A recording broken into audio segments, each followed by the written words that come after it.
Hi, Michael William Denny of ThunderShamanism.com, ThunderWizard.com, and AskTheShaman.com. And today we're going to be talking about chapter 12 in the book, Odin Says Jesus Was a Coward, the Monotheist Subversion of Traditional Religious Thought. So, if you're not familiar with this series, go back and watch the other videos in this series. And if you're not familiar with my work, click on the links below, ThunderShamanism.com, ThunderWizard.com, and if you want to talk to me directly, you want direct counseling, you want a rune reading, you can call me directly on AskTheShaman.com. Follow the instructions, you can talk to me directly, my phone will ring. So, chapter 12. Chapter 12 is entitled Elohim versus Jehovah.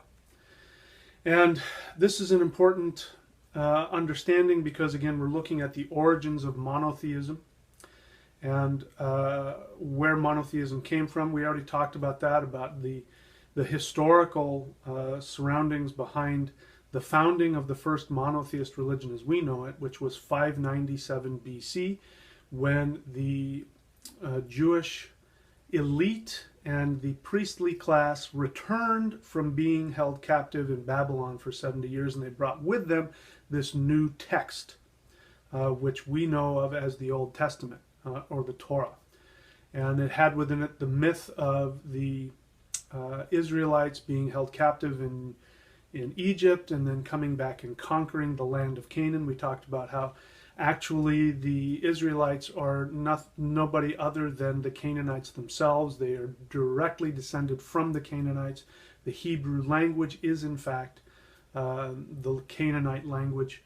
And so the whole myth of destroying Canaan by Moses is actually what this new religion is trying to do, is trying to wipe out the original polytheist religion of the Jewish people.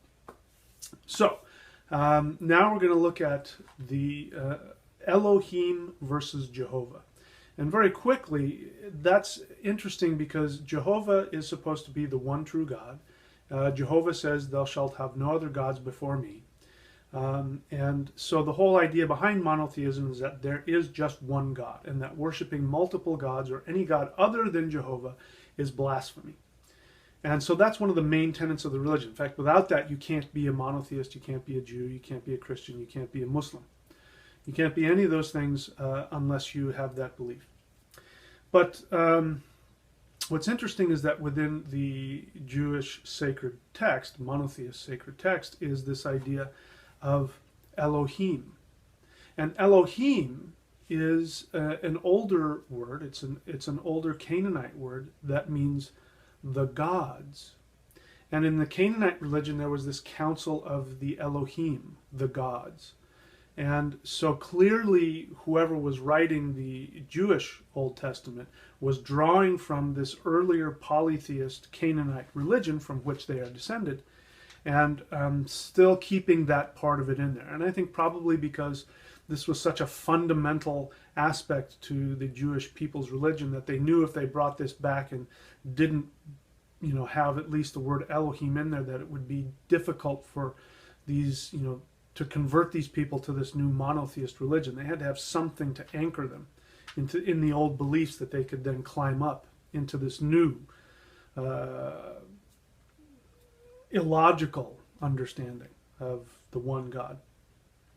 What's even more significant to me is the nature of Jehovah. So if we get, first when it comes to Elohim, try asking a Christian or a rabbi, a Christian priest or a rabbi, well, why is God in the beginning the gods? Why does the God say, "Let us go down"? Now Christians will say it's the Trinity, but that's a whole other subject. But they're listening to them kind of throw that around, and it's very interesting, the mental gymnastics that goes into that.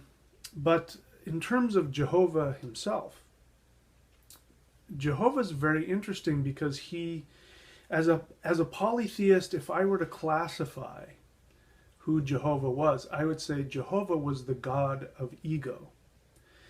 What ego wants to do is it needs to separate itself from everything else. It needs to be its own individual being. There's nothing wrong with ego. It's very important. We can't function without it. Without an ego, we wouldn't we would be connected to everything. We wouldn't be able to live our own lives.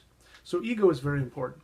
And as we talked about before, historically, the Canaanites, who then became the Israelites, had been constantly at war with all these other empires coming in and dominating them. And so they were desperate for their own identity. So it makes sense that they would worship the god of ego, Jehovah. The name Jehovah is I am that I am. I am me. I am my own person. I am that I am.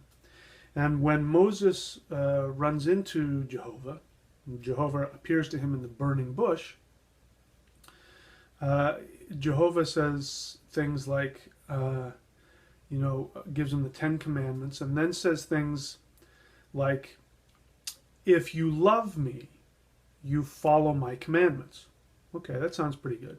But then he goes on to say, and if you do not follow my commandments to the letter, all of them, then you hate me.